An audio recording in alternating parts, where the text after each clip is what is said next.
Are you ready? Yep. Ready, Jake? Yep. Alrighty, let's do it. Okay. Raise your hand if you participated or played a sport for your school in high school. Now raise your hand if you took PE. And now raise your hand if you participated in an athletic program not associated with your school. Okay. And I participated in all three because since ice hockey was not a club or not a sport at my school, I still needed the PE credits to graduate. So I joined my school's track team my freshman year, but had to quit the next year because it interfered with my hockey schedule. So I took PE, where I noticed that high school physical education wasn't where it should be. From an article about high school PE written by Deborah Ray, as elementary and middle school physical education programs continue to improve, there is less physical education in high schools and less expected of the students there. I will talk about the benefits, the setbacks, current problems, and what can be improved. First, having physical education required in schools is one thing, but doesn't mean much if nothing is gained during the time in PE. First off, benefits. It prepares children to be physically and mentally active, and prepares them to be fit and healthy for their life ahead of them. And academic performance, it provides them with a clarity of mind to focus on their schoolwork and become healthy and physically fit, which can lead to enhanced concentration in school and pay closer attention. And next is motor skill development, which is just general motor skill development, which continues like throughout your life for your muscles to keep learning, and just self-discipline, stress, confidence, and esteem and goal setting can also be gained from physical education. And an example could be personal goals, such as setting goals to lose weight, gain weight, or strength, and other personal goals, such as making a time on a mile or other things like that. And moral development can also be gained in physical education, as well as leadership skills and concentration and communication skills with others, as physical education is not a class environment, so you are able to communicate with your peers and enhance your communication skills with others. And a few setbacks are money and funding with the school, and focusing on academics, because most schools focus on academics over physical education, and students also take that as physical education doesn't mean much, and they just set it off to the side. And teachers, in specific physical education teachers, most of the time they're sport coaches who are just filling in a class period to teach PE because they have to.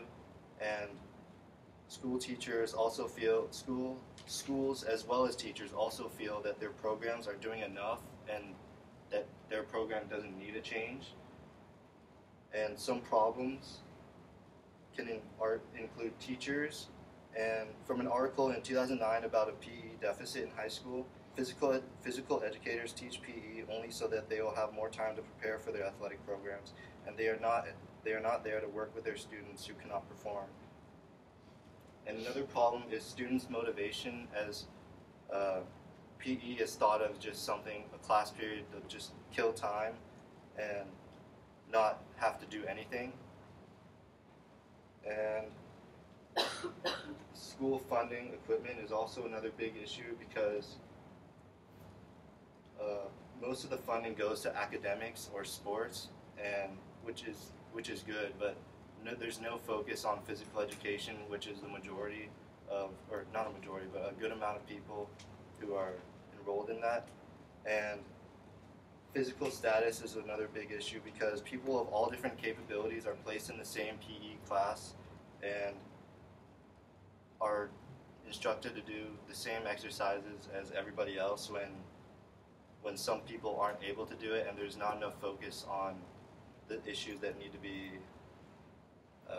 looked at.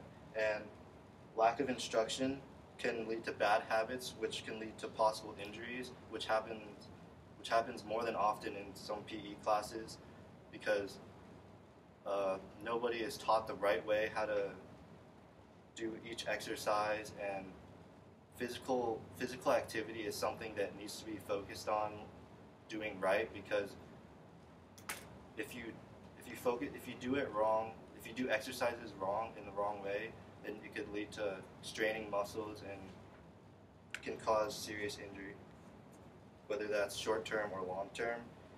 And according to an article from Fit America, PE teaches children how to be active in many sports or activities. They take their new skills and confidence and use them outside of school. So PE also can lead to kids trying out other sports during PE classes, such as all these activities, and become more involved in physical activity, therefore becoming more active as a human being. And next, a solution to some of these issues can be affixed to educators, because some physical educators